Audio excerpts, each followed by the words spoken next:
growing up here, as a little kid, this was like town was busy as. It was, it's like how you imagine Queen Street. That's how I saw it. To me, this was the world. I left Niue when I was 4 years old. Late 70s, 78, 79, went to New Zealand, started school. Coming back now, seeing all the empty houses, hardly any people around. I suppose to non-Niueans, if you look at it as, as in terms of a state of a country, it's not doing very well. It's actually, poorly. But to me, I don't see any of that.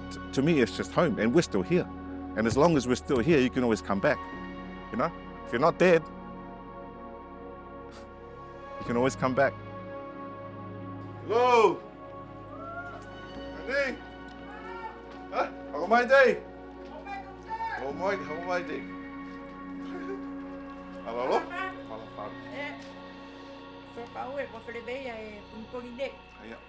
This is my auntie Asale, my mother's younger sister, and one of my anchors to the motu.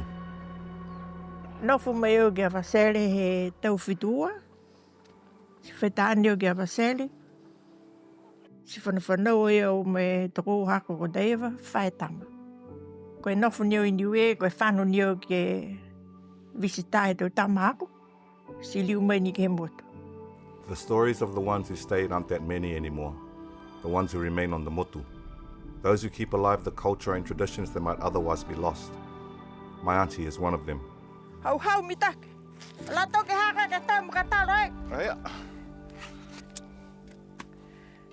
Tuki long ke tahok. E ki se whai Niue, ai ke he Niue ia. There were many reasons for those who left, and just as many for those who stayed. Kai hau mai nofu pehe. Hau muni. Nofu he whare mo me toko hako. Si ka maseo, se ilo koe ke tamu haka riu me ke Niue ke nofu e kaina. Do you think you're going to live in Niue forever? Yes, I will. Why? Because I love my island. This is where I born. Cái băm ai cô xíu xem mà tăng hảo. Hả? Cô xíu xem mà Ai tăng. phải hiểu. Ai phải đi. Ôi ôi. Niue. Ai mà kaka dung ako. Ai mau. Niue. Ai phải báo dung ako mà đi. Ai. Ko fai tama na kai ne fia loto e ai tala via. Ai loi. As we celebrate Niue's 50th anniversary, on ono ke tonga sifari. I te tangata ni longi tonga hua he eifei tangata ni nonofa he motu. E tau ngalawanga hau. Tau anga whakamotu. Tau mase hila mo tau mena pihia. I hope knowing where we are will help with where we're going. What are we celebrating this coming 50th Jubilee Niue Pule Whakamotu? The young Niueans here, we struggle, right, with our culture and our language, and it's like, you just look at the stats. There's 11% of us out of all of the Niueans in New Zealand and Niue that can speak Wangho Niue. If we lose our language, that means we'll lose our identity. I've always felt like the minority amongst the minorities. Bro, there's more students here at Manireo High than there are people in Niue, bro. Whenever you find out someone's Niuean, it's like a little, oi! Oh, my love! New Zealand provides us with a lot of support and security, but that comes with strings attached. I got to Mount Albert Grammar School and I was expelled for having an afro. We are conned by the food and the taste of sweets from New Zealand, eh? I think the relationship with New Zealand is one of dependence, not independence. You can't be independent while still putting your hand out. What's next for us as Niue people? There were dire predictions in 1974 that it was only a matter of time before the last person to leave the island will have to turn out the lights.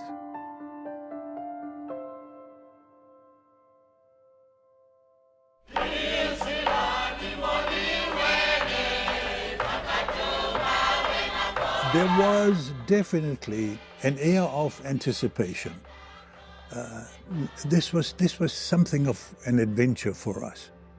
After so many years of being administered by New Zealand, we were going to be able to decide our own future, where our little canoe was going. Well, people say that self-government was the undoing of Niue. I think the problem was we wanted to be politically independent, to show our identity as a Niue people, but we also wanted to hold on to the New Zealand passport, like we wanted the cake and we wanted to eat it, you know, because that made it easier for people to leave. And the net effect, of course, is huge population loss. This, combined with the opening of the new airport in 1971, increased migration to the lands of the long white cloud. Many underestimated the impact of this on the motu. If they want to go, let them go. Yeah. We are here because we want to be here. I have no wish to be anywhere else, even if it drops to 3,500. Who cares? We can still carry on. I think there's enough people here to do the work. When we had over 3,000 people, the island was actually very alive and vigorous and full of life. And then people slowly started moving to New Zealand. Our population was decreasing to a stage where it may not be viable for us to exist as a country. Part of having the constitution, you know, that relationship with New Zealand was that all the villages would get power and water. So I remember the village before us got their power and them getting lights. And I was waiting like, oh yeah, I can't wait till our village gets our electricity, gets our taps running. Yeah, but before all that happened, me and my nana and my cousins moved to New Zealand. This promised land of milk and honey saw many Niueans join the wave of Pacific Islanders wanting a life in Aotearoa. Dad came first to work, and he'd promised Mum back in the islands that he'd send for her, which he did, and brought Mum and the sister over on the tofua. A few years later, I was born here, so both of them came for a better life. After my father died, we moved from Newton into Ponsonby. Still hard for Mum raising 3 children on her own on a widow's benefit.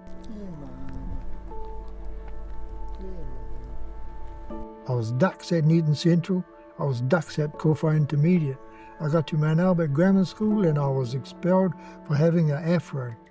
At that time in the early 1970s, to have an afro for a young Pacific Island boy, that's our identity. We can't have we got frizzy hair. That to me was the awakening of getting politicised. I read profusely.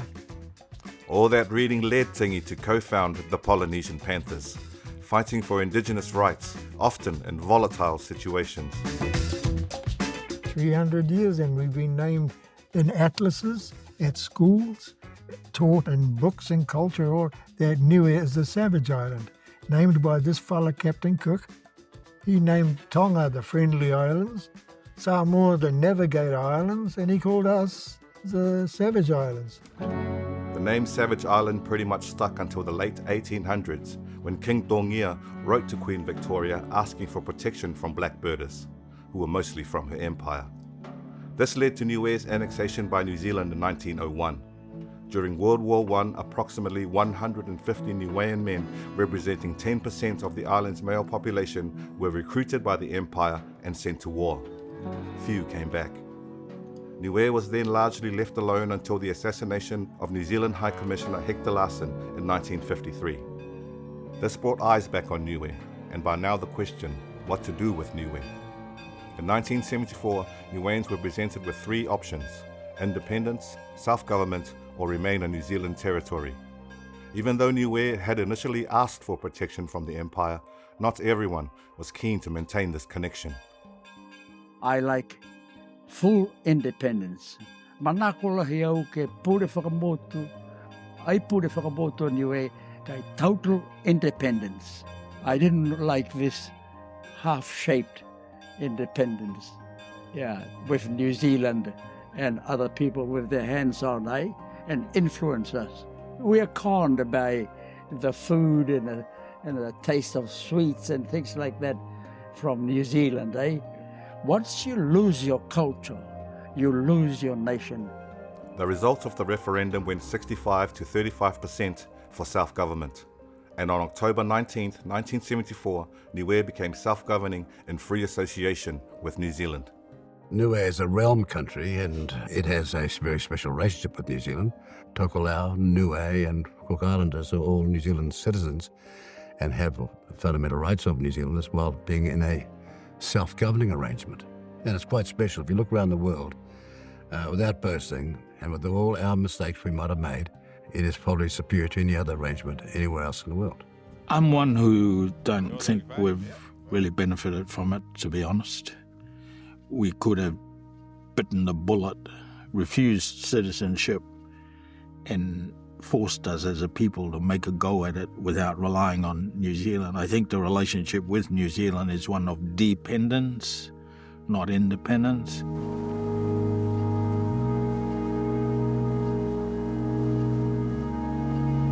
With so little resources, Niue these days depends a lot on tourism. Challenging when it's not the classic tropical island marketed by Western travel agents. We don't have the white sandy beaches like our Pacifica neighbours. But one thing we do share is climate change. It's a breathless morning after, but the indiscriminate fury of Cyclone Hatta is all too apparent.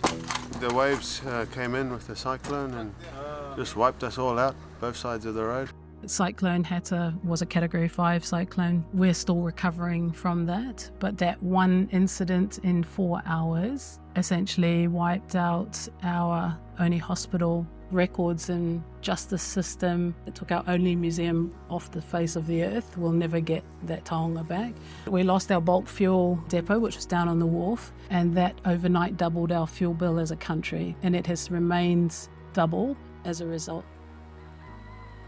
One of the big challenges we're going to face beyond the impacts of climate change is how do we switch to renewable energies and renewable energy infrastructure and development opportunities without the necessary capital to do that. As the rest of the world transitions, our islands start buying up all of the obsolete technology that's cheaper and is coming down. And we've had 30 years of experience in this space. When the world went digital, we bought up all the analog phones for $1 each and they were obsolete in a year. Niue's been trying to switch to solar power since 2013, but it's a tricky process. There's been challenges integrating it with the existing system because it's so old. There's also no public transport in Niue. Everybody has their own car, so that's a lot of fuel and a dependency that doesn't look like letting up. It's a cart before the horse process. You cannot be independent without being self-sustaining. You can't be independent while still putting your hand out. Niue needs to put his hand up first to be able to do stuff instead of relying more on the putting the hand up. Emani Lui is a current member of the Niue Assembly and son of former Niue Premier Frank Lui. One of the pioneers in bringing internet connectivity to Niue, he plays a vital role in the island's digital development through his ISP company, Niue Native Broadband. He's also the founder of MakaNet, the first Pacific-owned internet service provider in New Zealand. I always intended to have a business myself. That was my aspiration, my dream. Si manghala ini fotu hapsi si fiao kisia hai e kehe he tutongi he fotu phone hamna haya ini hai budget of the phone ne make ke those so to hana na fo he to motu kik ai make for the time to tutongi the motu ihini ani mai manako ha ke tupe no fo ni silani mo e ho mitaki mame ka ha mo mame sto to puhala ya la hia tu tupe to tongi to tanga ho he to tanga ho ne no ni silani ai la ga tu le mo kai koe tupe ka ne manako ke fia nio ke no fe mot ko mena ne ha ko ne fi ke le ha ke kai tupa ke mot hanga mitaki muka fia ha ya ka e manga fa foki Mono no fuki ni ha ke tau mena he haka matua me tau mga whaoa ni kua haiai ke motu tau whakawhitu ianga whiawhia lai au ke ta mga alaia ke ai whai kamamuna ki anga au ke whano ke he whahi politika. Your country can only be livable and sustainable if you have the people. And of course you're going to have the right people with right skill sets and the like. Api was born in New Zealand and came to Niue very young. Apart from a few years in New Zealand for mechanics qualification, he's managed to live his whole life on the motu. Si kamata e motu mo ya tofite danga ne kamata e matakau ke lari ke tukutu he funu mela he to poka wa ni fingi fai kai to ma he to mamatua. Niueans have a long tradition of subsistence living. Most Niueans have their own plantations, which also serves as a second source of income. It's a lifestyle under threat on many fronts. Yeah, Ke lari ana ka fusimala na ka ke lari ke kai. Mo ai fi fusimala bu fa fusimala. Ali o net si fanu me ke to fa ko. Se ma ai. Hai hui mata hui. Oh he. Long enough? Or just one? Tai patulahi.